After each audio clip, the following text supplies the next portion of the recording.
All right, guys, we are here with the CEO and founder of Veriswap, a cool company out there that is focused around trading cards, sports cards, Pokemon cards, all that kind of good stuff.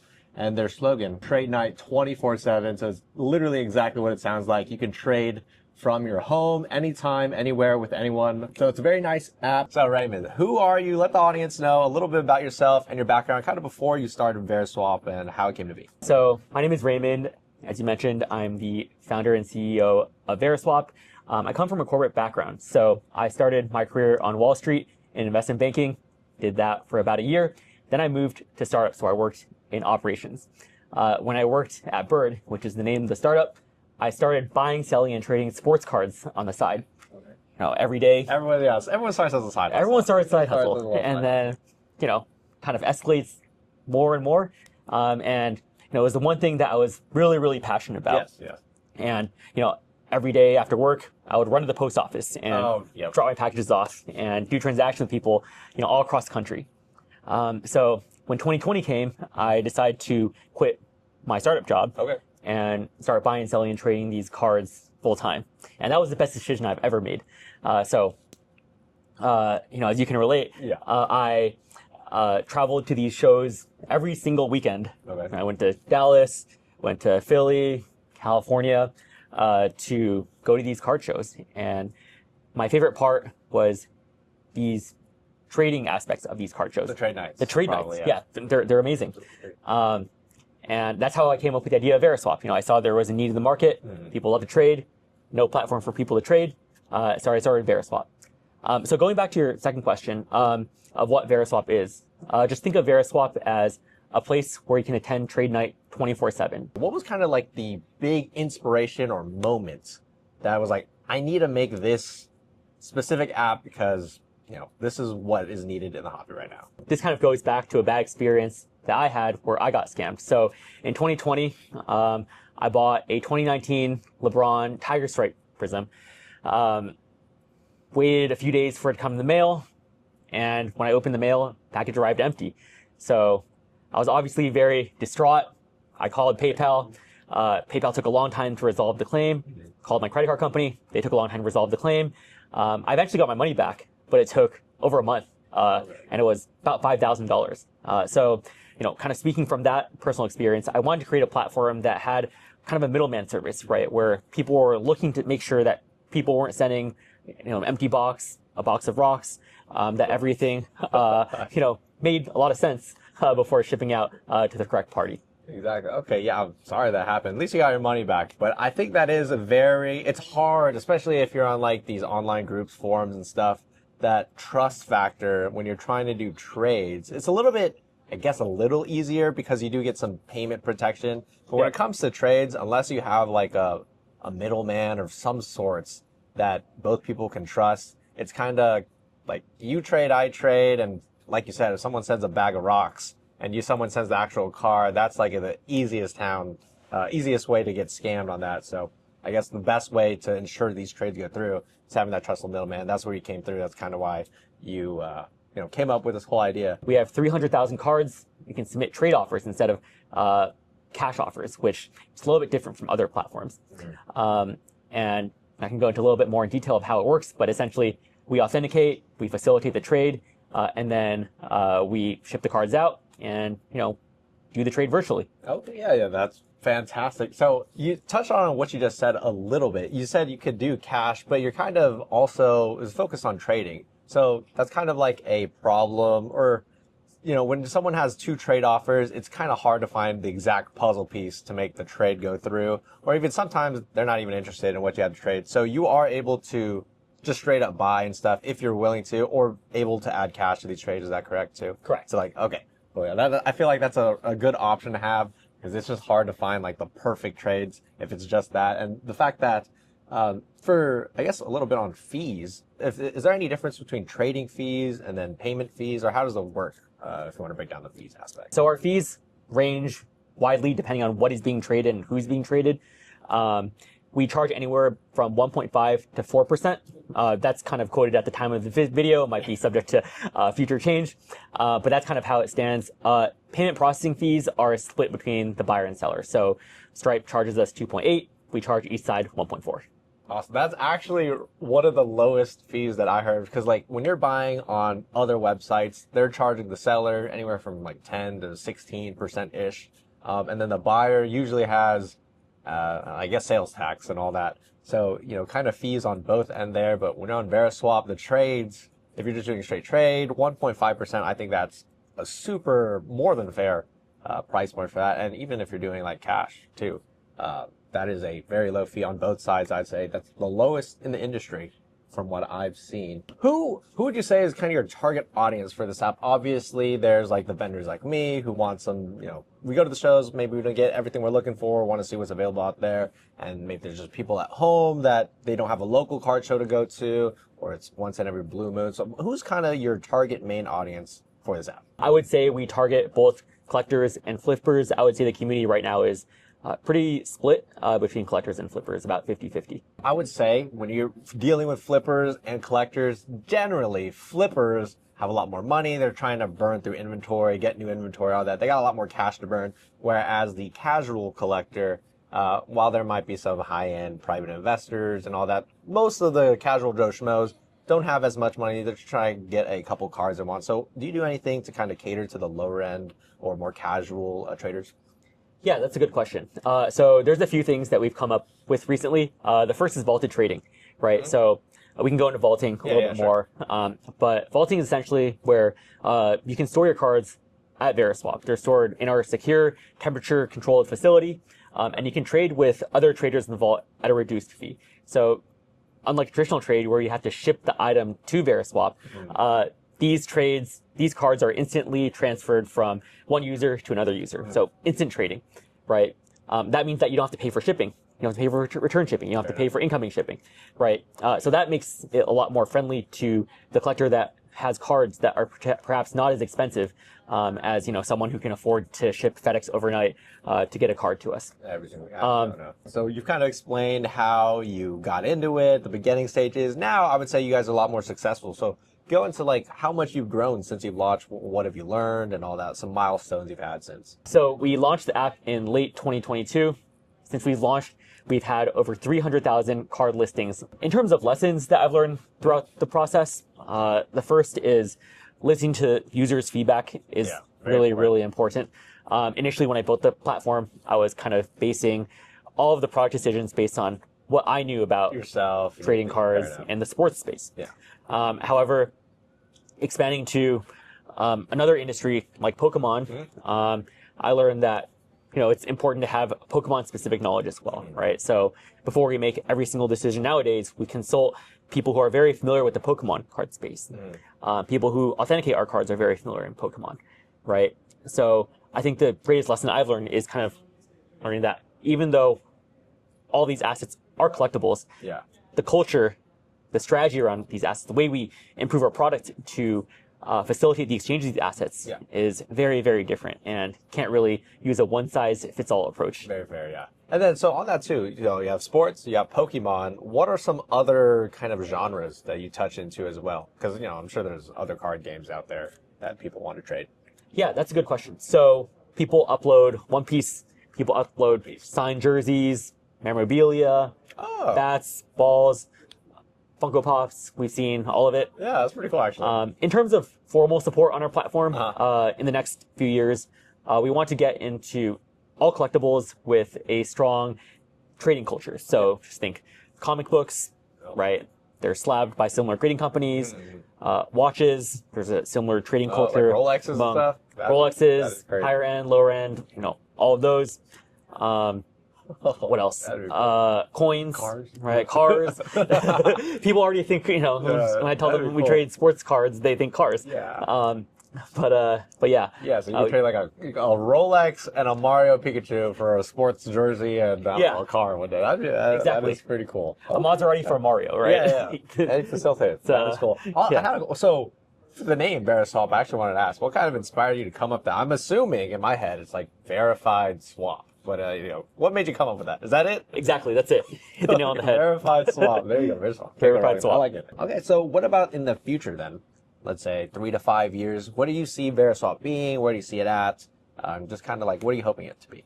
Specifically in the Pokemon space, Okay. I want to create a product that people really love, that serves an escape from people's day-to-day lives, where people can look and acquire their favorite Pokemon cards on. Right? I want people to be happy using this product. What that means on the business side, I think, is creating a product that is very efficient, that really hits the user needs very well. I think we've done a good job right now, but I think we still have a long road ahead. And I think that comes from listening to the feedback of people who are specifically in the Pokemon space. In terms of, I guess, other business verticals that we plan on tackling, like I mentioned, we want to do other collectibles, coins, comics, watches down the road. Cool. Yeah, I definitely relate. Like right now, when I do it, I'm getting a little bit into the sports world. So every day I'm looking up, what are the new Kyrie cards that are out there? And I'm trying to, it'd be cool if I could trade some of my Pokemon inventory for those cards that I'm looking for. So it is something that you're just looking for that new thing. And it's a nice feeling when you're able to be like, I have a couple extra Pikachu, Van Goghs or something. And then I get a card that I really wanted in a completely different genre. So that is something that I really do like. For the folks at home, maybe you're watching this and you live in the UK, maybe somewhere in Asia, Africa, anywhere across the world. Is Veriswap an international platform app, or is it just in the United States? Yes, it's international. So you can download the app anywhere in the world. You can ship from anywhere in the world. We'll accept your label, and then package will arrive as normal to the Veriswap headquarters. That is cool too. Is there any difference in fees? Because I know sometimes if you're international, there's different fees or something. Is there any difference at all in the fees? Only on the label. Only on the label. Only on the label. Because shipping. The shipping is more expensive. Okay, that's fair enough then. Yeah, I didn't even think that. That's pretty cool. Now, is that something that's common international? I don't know. Actually, yes. It's common? Yeah, we have a very big customer base in Canada, Australia, UK. Probably in that order. There you go. Hey, I'll show you guys some examples of deals that are going on Veriswap right now on the Pokemon side of things. So I'm going to show you 3 trades at 3 different price points. So starting off, we have right here $1,085. So kind of play along and see which side you would personally rather have, A or B. So for this one right now, we have the Umbreon GX Hidden Fates, a very popular card, PSA 10 plus $100 cash on the A side, and on B you have the Raging Bolt EX SIR and then the Blastoise 151 SIR PSA 10. So off the top, my personal thoughts right now, I'm kind of more of a quality over quantity guy. The Umbreon GX is a little bit more older and therefore you don't see it as often. And he's adding a little cash right now. I do know currently the market right now, Hidden Fates is kind of going on a boom. So that's definitely a little bit more upside at the moment. But on B, you're getting 2 kind of pretty popular. I mean, the Blastoise is a staple 151, the second best card you can pull. Raging Bolt, I'm personally not a fan of, just because it's a little like Giraffe Raikou looking thing. But I do know it is a very popular card. So for me personally, I'm going with A, but I think it's not too, it's a pretty even trade from what I can tell. What about you, Raymond? Yeah, I mean, I think just personally, from just, the Pokemon involved, I like Umbreon a lot. Okay. Very popular Pokemon. When I played Diamond, I would EV train my Umbreon, and it won me a lot of battles. So Umbreon is very near and dear to my heart. Okay, so it's a little biased there. So I guess we're both taking A. Yeah. I feel like if I had to guess, a majority of you guys would take that as well. But let us know down below. Let's move on to the second trade. This one's a little bit bigger, a lot bit bigger. $5,850. We're going to the WotC era. So these are vintage and big bangers. So on side A is getting a first edition Blastoise Thick Stamp PSA 8, and then side B is getting the Shining Charizard PSA 6 and 1750 cash. So off the dome, I'm already leaning towards side B for multiple reasons. Personally, I was never a fan of the first edition, like base set holo. I never grew up with it. And when it comes to vintage, PSA is just kind of more of a kingpin in that regard compared to BGS, especially for the 10 and under subgrades. The thick stamp there's thin stamp, thick stamp, gray stamp, all that. I personally don't pay too much attention to it. I do know some people care about that. but that's not something that kind of affects the value on my side. Shining Charizard, by far one of the most popular Charizards, and even though it's a 6, it's, you know, you're still getting it in a nice condition. And you're getting 1750 cash on top. That is a So lot you're of cash. getting, in my opinion, the better card and a lot more cash. It's kind of what I'm leaning towards. What about you? Yeah, I agree. 1750 is a pretty penny, but I'm gonna have to go with side A on this. On this one. Okay. I grew up with Blastoise. Always picked Squirtle as a starter. I do agree that, you know, particularly in Pokemon, people care about PSA a lot more than BGS. But I like the durability of BGS slabs, and especially for this one, I would have to go with the left. The left side, yeah. Scenario, I think, again, just like the first one, you can't go wrong. It's kind of a little bit, I mean, they're both Watsy, but a little bit on the preference. If you like the BGS and you like that first ed, you certainly can't go wrong. But if you're a Zard fan, you're getting one of the best and a bunch of cash. So this one's pretty good. All right, let's go to the last but not least, the third trade. This one is an absolute heater, but we're going over on genres now. So this is Pokemon and baseball. So I personally don't know much on baseball, but $34,550. This is kind of like the bread and butter, like what makes Veriswap very cool. No, usually when you go to these shows, you're not bringing your baseball cards to trade for Pokemon cards or vice versa. But, you know, you're able to find those people that are interested in all kinds of hobbies and are willing to do these massive, massive deals. So, side A is going to receive the Poncho Pikachus, well, they're not really Ponchos, but the Mario, Luigi, Pikachu, half art, full art, all PSA 10s, and the Van Gogh Pikachu PSA 10. All of those are some of the most hot and liquid cards currently in the market. The Mario Luigi's themselves have absolutely skyrocketed over the past couple of months, as well as the Van Gogh Pikachu. Now, I can't say much on the baseball side, so obviously I'm going with side A, but Raymond, if you want to take over with your knowledge on baseball, could you explain? Oh, Shohei Ohtani. I didn't even read the name. Shohei Ohtani. Okay, I know a little bit about him. You've heard of him, yeah. I know he is the GOAT of GOATs for some people right now and an active player. So pricing-wise, you want to kind of break down like what you think long-term might be a better hold, or kind of like how they kind of got to that trade? Yeah, for sure. I think from my perspective, I like side A. I think the values are a lot more known. Everything on the left side is a PSA 10 slab. Everything on the right side is ungraded. And Ohtani has very high ceiling. I think we're approaching that ceiling. But also, his stuff is, you know, just gone continuously up. This is coming from someone who thought that Ohtani approached his ceiling a year ago. So maybe we're not the right person to ask.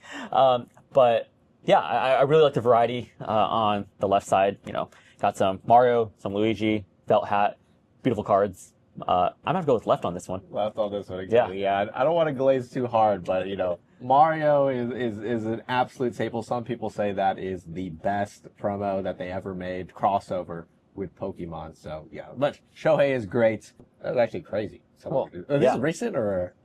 This was about a month ago. 17. That means this part's 17. This card alone is 15 now. Yeah. This set right now is like 35. Oh wow! And then this card insane. goes for 1,000. So yeah, that's crazy how much that one jumped up. Yeah, I don't know. I don't think sports moved that. It's funny.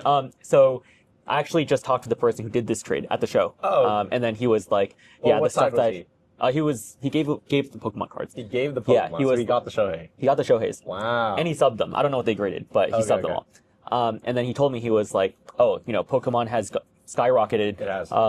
So much recently. If I had gotten any other player other than Shohei, I would have been deep in the red. But because he got Shohei, and because he got raw cards that I think presumably graded okay, I see. like, you know, things turned out pretty well for him. I see. So he was kind of banking on the upside. This side's kind of like 17, but if you get some good grades on them, they're also going to go up too. Okay, so I see. That was his play there. Okay, that was very interesting. And Shohei's just gone up like crazy in the past. Even you just win.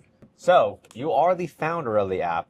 I want to ask you, what is a trade or deal that you've done that is kind of memorable in the Pokemon world? Since we are on the Pokemon side of things, what's kind of a Pokemon deal that you've done that you can remember right now?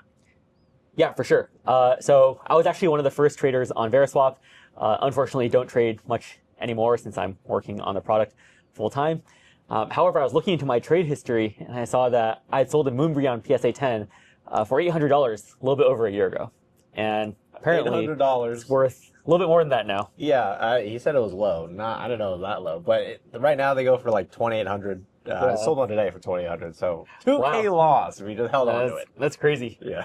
Okay, cool. But that is one of the staples right now. So It's one of the staples. you can't go right. You would sell it at the time. It was going for 800. It was good at the time, yeah. Can't complain. No regrets, no looking back. No regrets. Right. Cool. As I am a content creator in the Pokemon space, I wanted to ask you, since you deal with a lot of cards in multiple markets, how do you think the card market is being influenced by content creators, whether it's on the Pokemon side, the sports side, as it's growing in popularity right now? How do you think it's kind of affecting things at the moment?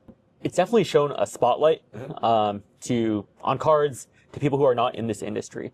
I have friends who I know outside of cards who start reaching out to me about Pokemon and sports cards because they see people like yourself making content to a wide audience, not just people within the space. Yeah. So I think it's great. And I think from a business perspective, rising tide lifts all ships. Yes. More people in the industry, the merrier. Yeah. I think it's awesome. Yeah, honestly, I agree with you with the, like, what you said with the rising tide.